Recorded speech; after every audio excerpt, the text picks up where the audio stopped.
What's good, YouTube? It's Aquarius Right and Prophecy, and today's more of it's a great topic. Um, if you haven't watched the 2020 NFL Draft class, um, there's been a lot of great players that have been inducted. Um, Peyton Manning for one. I'll start with him. Um, No, obviously I was never. I'm not a Colts fan by any stretch of the imagination. But I was a big fan of his game. You know what I'm saying? Especially when his brother Eli was my quarterback. I mean, was the quarterback for my team, the New York Giants at the time, around 2004. Um, like he just brought so much to the game. He was a class professional. He was, he was a captain. He was a sergeant. You know what I'm saying? Like he was everything that you always wanted as a quarterback, in a quarterback, for a guy his height. For a guy his height. You know what I'm saying? Um, there'll never be another Peyton Manning. You could say that there'll be another. I mean, there could be a lot of Lamar Jacksons. There could be a lot of Patrick Mahomes, but Peyton Manning was just one in a million, and you know, I mean, he debuted, not debuted, but he obviously around 1992 he was the quarterback of the Tennessee Volunteers, and at the time I was 5 years I was 5 years old, basically doing kid stuff, you know what I'm saying, like watching TV, going to school, just being a kid and stuff. But as I got more involved in football and I, learned the game of football, you know what I'm saying? I appreciate his game, and there'll never be another Peyton Manning, like I said. So I mean, congratulations to him on being inducted into the Hall of Fame. I thought Eli Manning was gonna join him, to be honest with you, but I don't think they wanna. I don't think the NFL wanted to put the same Mannings in the same draft class. You know what I'm saying? So maybe next year or 2 years from now, he'll be in a totally different draft class. You know what I'm saying? So yeah. Um, who else? Calvin Johnson. Now, now obviously Calvin Johnson has never sniffed the Super Bowl. He's never. He's been one and done in the playoffs a lot. But again, 6'5", two 30, 240. I mean, for a guy to run his size, his height, like I'm 6'2", So for a guy to, no, I'm 6'2" and I'll say 170, 160, but he's 6'5", 200 and what, 40, 50 pounds. For a guy to move for a guy to move so quick and fast for a guy his size is just not human. You know what I'm saying? He set a lot of records. You know what I'm saying? He broke a lot of, Lions single records. But again, he never, truly, played the game in vain. Like he always played the game the right way. Like he never cheated the game. He never, took games off. He never, missed practice. He never did any of that. And I mean, that says a lot, about your character. And he's gonna join probably some of the all-time great Lions to ever do it. You know what I'm saying? When you look back at it.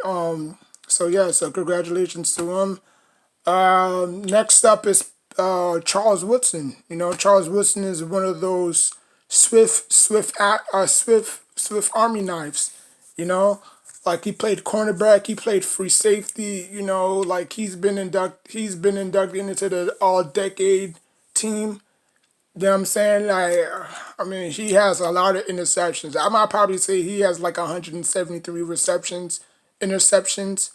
I mean, again, like a true class, true class personified. And, like I said, man, just like Calvin Johnson, there'll never be another Calvin Johnson again.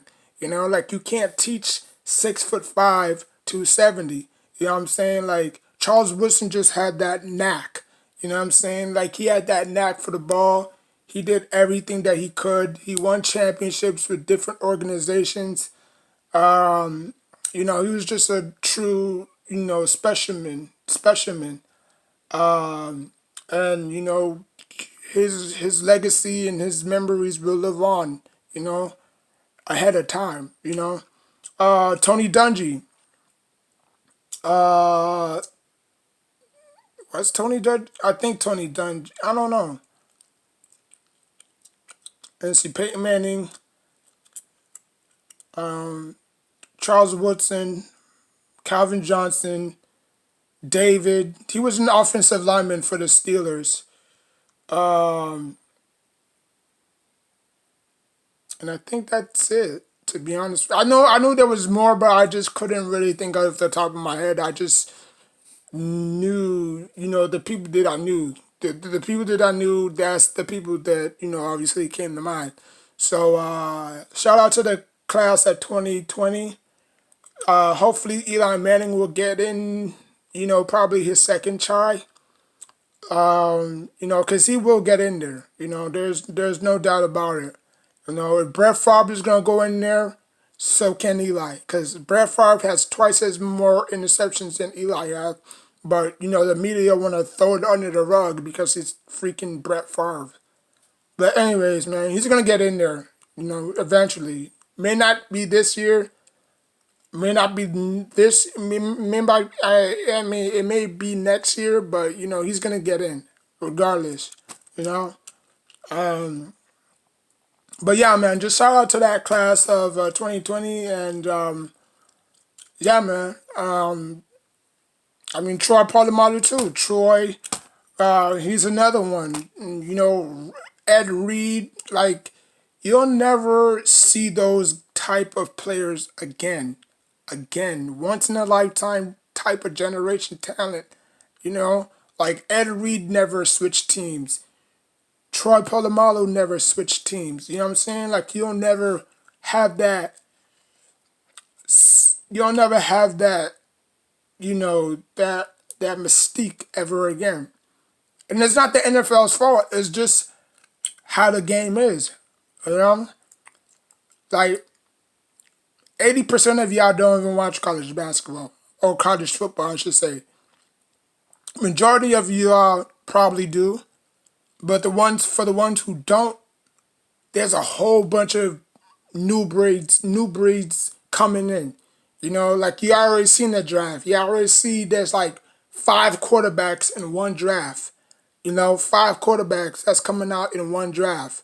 So the pocket passer is gonna be exist. No, not exist, but the pocket passer is gonna cease to exist. Now I'm not saying that it's gonna be totally dead, but I just think that the NFL is going to this new wave that every single quarterback gotta have a mobile, gotta have mobility.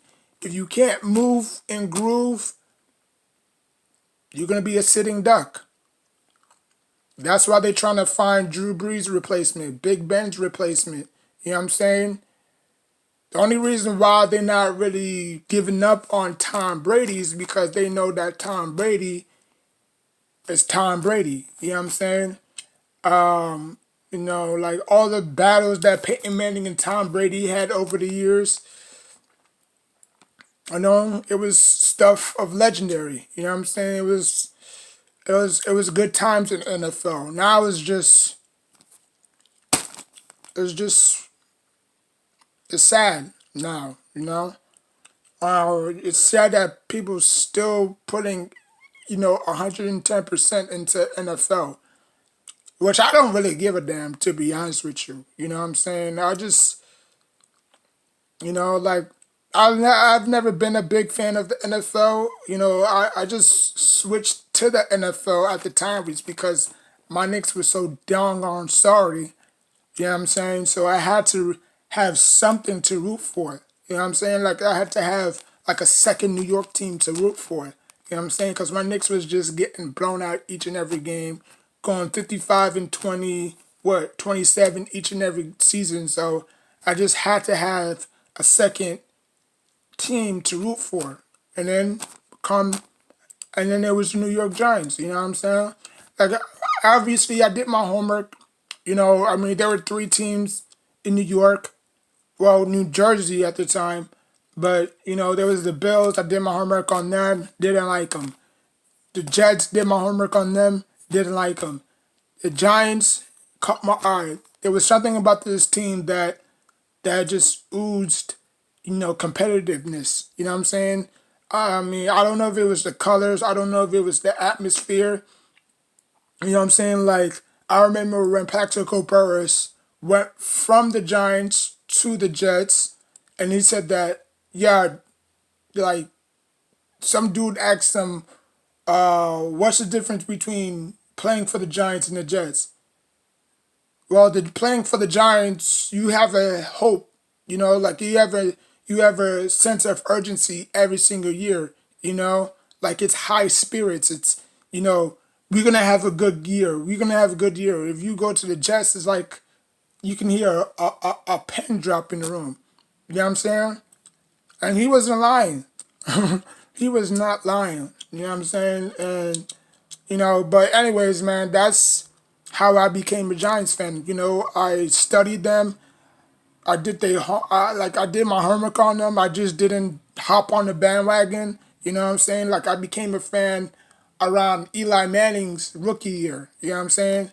So I mean, they have a very good tradition of pass rushers and linebackers and, just winning four championships. While the owner was saying we was fortunate enough to win four championships, you know what I'm saying? If it was for that missed field goal by the Bills could have won their first championship, while the Giants could have just had three championships. You know what I'm saying? Because once you lose a Super Bowl, that Super Bowl trophy goes to the other team, obviously. You know what I'm saying? But I mean, we could have won one in 2000, but obviously we was facing that very good, ravaged defense led by Ray Lewis. So I mean, and after that, that's the last time the Giants sniffed the Super Bowl. To be honest with you, after that Kerry Collins debacle, we've never sniffed a Super Bowl after that since we drafted Eli. You know, like it took Eli what 2004, 5, 6, 7, 8. It took Eli Manning 5 years, 5 seasons to capture his first championship. Five. Like, come on. But like I just didn't necessarily care for football at the time. Like I was a big basketball junkie. You know what I'm saying? I breathe, eat, sleep basketball all day, every day. You know what I'm saying? But I just needed a second unit. I just needed a second team to root for because the Knicks was just god awful. You know what I'm saying? I was still a Knicks fan at the time. Don't get me wrong, but I was just tired of seeing them lose, tired of seeing them lose 55 games each and every year. It was just terrible. You know what I'm saying? But my favorite part of the NFL is the Hall of Fame. That knock on the door. You know what I'm saying? It just I mean, especially when they did it to Randy Moss, man. It was just I cried too because that's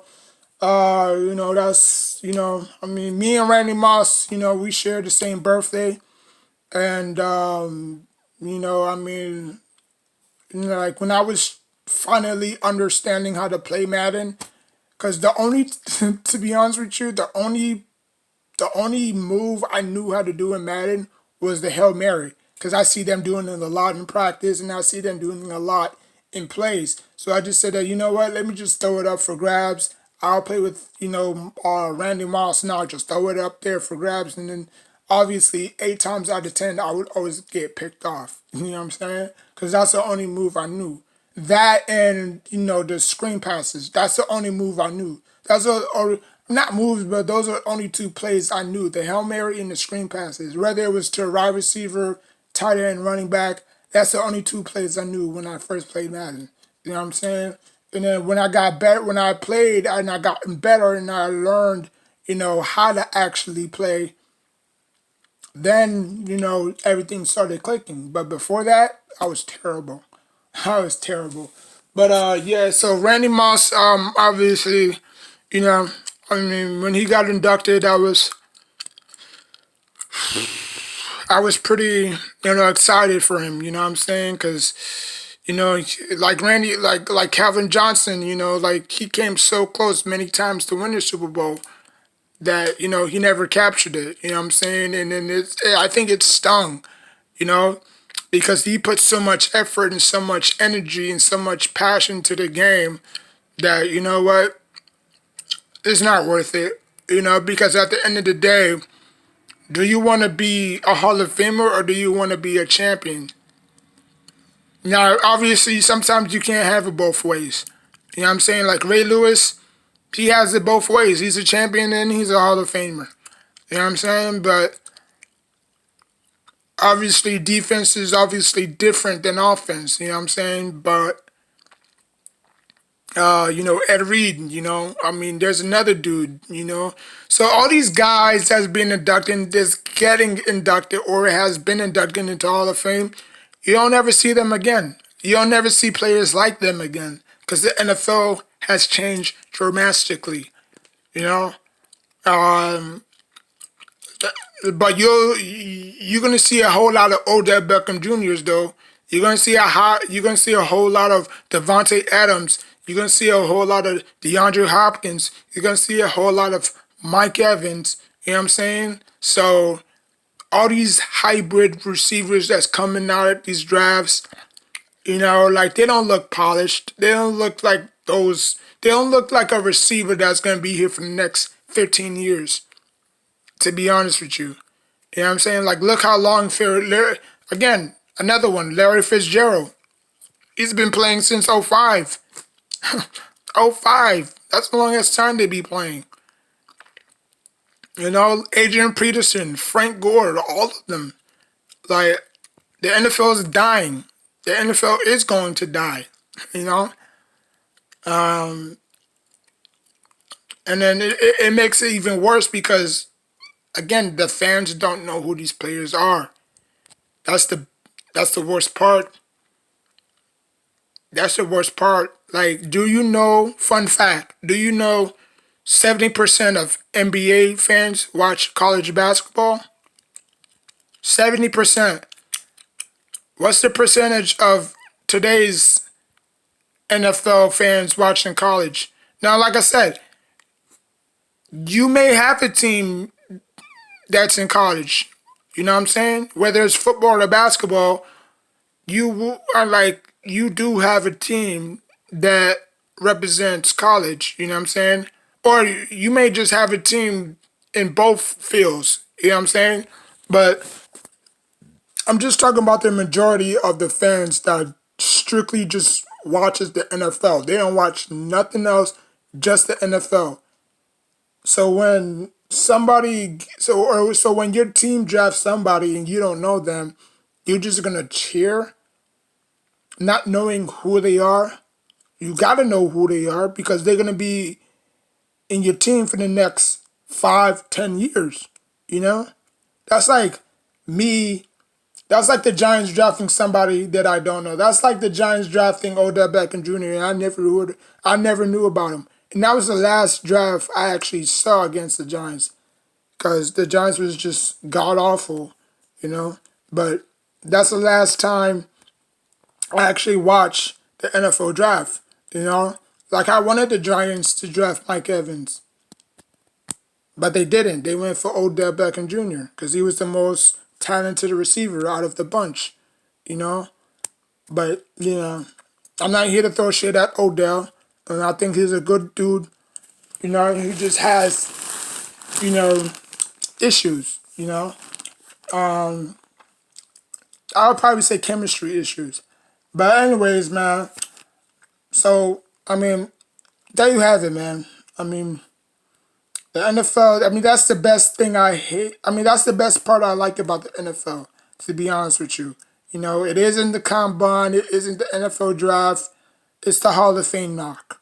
You know, when you get that knock on the door and done what you can for the game. You know what I'm saying? Whether you won a Super Bowl or you not, or you didn't, or you broke a lot of record. You know what I'm saying? Like,